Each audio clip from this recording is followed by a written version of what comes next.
Salam alaikum, bienvenue dans votre quatrième leçon d'arabe. Aujourd'hui, nous allons découvrir la lettre Ya et concentrez-vous bien parce que nous allons voir un nouveau concept, à savoir le tanwin. Voyons notre premier mot, c'est le mot yadun, yadun qui veut dire une main. Notre nouvelle lettre se trouve comme d'habitude à la première position ici marquée en rouge et elle est associée à la fatha, ce qui produit le son Ya. Si vous voulez isoler la lettre Ya du mot yadun, on obtient la lettre Ya dans sa forme isolée, comme c'est représenté ici. Essayons maintenant de localiser la lettre Ya. Nous avons déjà vu trois lettres, Ba, Ta et Nun. La lettre Ya se trouve à la dernière position, donc c'est la dernière lettre de l'alphabet arabe. Elle possède également quatre formes d'écriture. La forme isolée, ce qu'on venons de voir. Au début, elle s'écrit de cette manière-là, comme dans la lettre Ba, comme dans le mot Yadun. Au milieu, de cette manière, comme dans le mot Baytun. Enfin, elle s'écrit d'une manière spéciale par rapport à elle, donc différente par rapport à la lettre Ta et Ba à la fin, comme dans le mot Saryun, Saryun qui veut dire arrosage. Appliquons maintenant les voyelles courtes et longues sur la lettre Ya. On obtient avec la fatha Ya, avec la dhamma Yu, avec la kasra Yi, avec la voyelle longue Ya, alif Ya, avec la voyelle longue Waw You, avec la voyelle longue Ya, Yi. Donc, vous voyez là que la lettre Ya est utilisée à la fois comme consonne et voyelle. Vous êtes un peu confus? Je pense que vous demandez comment ça se fait qu'on peut l'utiliser à la fois comme consonne et voyelle. Comment peut-on faire la distinction? En fait, c'est simple. Prenons pour cela un mot que nous avons souvent utilisé, c'est le mot baytun.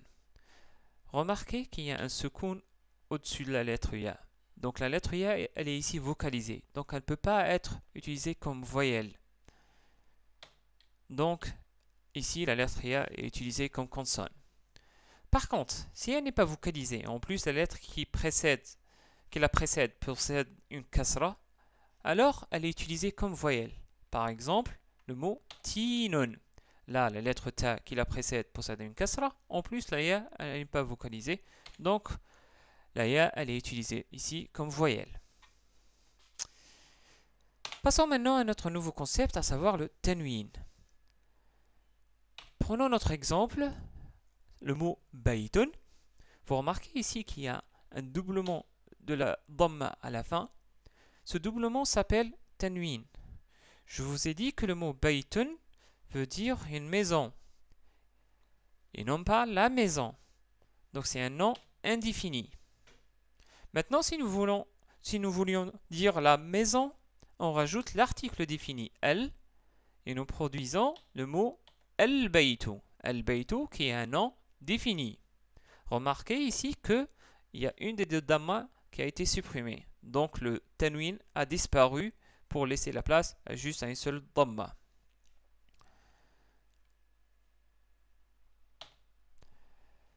Tous les noms que nous avons déjà vus étaient dans la forme indéfinie. Yadun, Nujumun, Bintun. Il y en a d'autres aussi.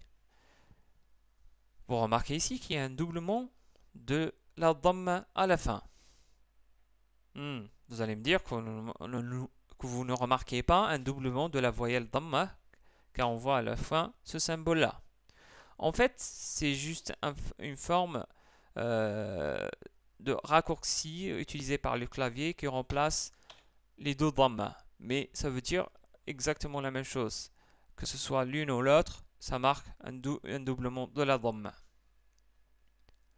Bien, je pense que c'est clair pour le tanwin avec la dhamma. Maintenant, il faut savoir qu'on peut utiliser aussi la fatha doublée ou la kasra doublée. Donc ne soyez pas étonnés si vous voyez un doublement de la fatha comme dans la phrase ishtaraytu baytan.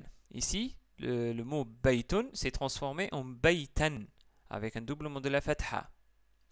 En fait, le tanwin, le type de tanwin avec doublement de dhamma ou doublement de fatha ou encore ce que nous allons voir un doublement de kasra dépend de la règle grammaticale et la position du mot dans la phrase. Ces règles grammaticales, nous les verrons par la suite, Inch'Allah. Mais maintenant, sachez seulement que on peut utiliser un doublement de la dhamma, de la fatha ou de la kasra. On peut utiliser également un doublement de la kasra, comme dans l'exemple marartu bi baytin jamilin. Remarquez qu'au milieu, on a utilisé baytin au lieu de baytun ou baytan. Donc, nous avons trois sortes de tanwin. Un tanwin avec un double de la fatha comme dans tan, donc on prononce tan. Un doublement de la dhamma comme dans tun, donc on prononce tun. Enfin, un doublement de la kasra et on prononce tin, donc on prononce tin pour le doublement de la kasra. Remarquez aussi qu'il y a un alif après le doublement de la fatha, donc on rajoute souvent un alif au doublement de la fatha pour certaines lettres, mais cette règle n'est pas applicable pour toutes les lettres. Nous verrons ça pour chaque lettre par la suite. Faisons un petit exercice pour maîtriser cet aspect. Je vais vous prononcer quelques mots et vous allez me dire ce que vous entendez à la fin. Vous devez me préciser la lettre et le type de tanwin. Exemple, si je vous dis baytan, là, la dernière lettre, c'est la lettre ta. On a utilisé un doublement de la fatha. Premier mot, babun, babun. Donc là, la dernière lettre, c'est bun. Donc c'est la lettre ba avec un doublement de la dhamma. Deuxième mot, bintin, bintin. Ici, c'est un doublement de la kasra sur la lettre ta. Troisième mot, labanan, labanan. Ici, c'est la lettre noun à la fin avec un doublement de la fatha. Quatrième et dernier mot, saqyan, saqyan.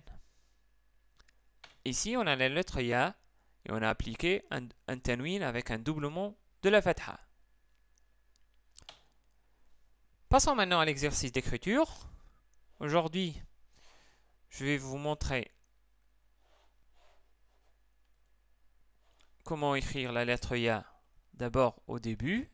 Donc on écrit comme si on allait écrire la lettre ba, mais on rajoute juste 2 points au-dessous, comme dans yadun, donc ya, puis dun.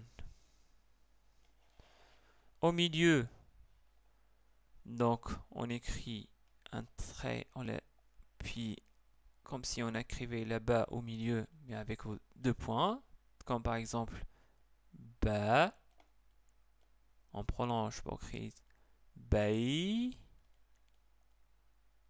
et on prolonge encore pour ajouter tun, donc ce qui nous donne baitun. Enfin, à la fin, ça s'écrit de cette manière-là, comme nous l'avons déjà vu, comme dans le mot saqyun. Donc, ça,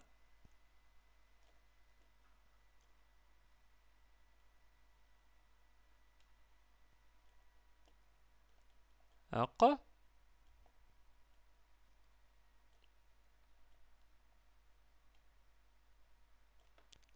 yun.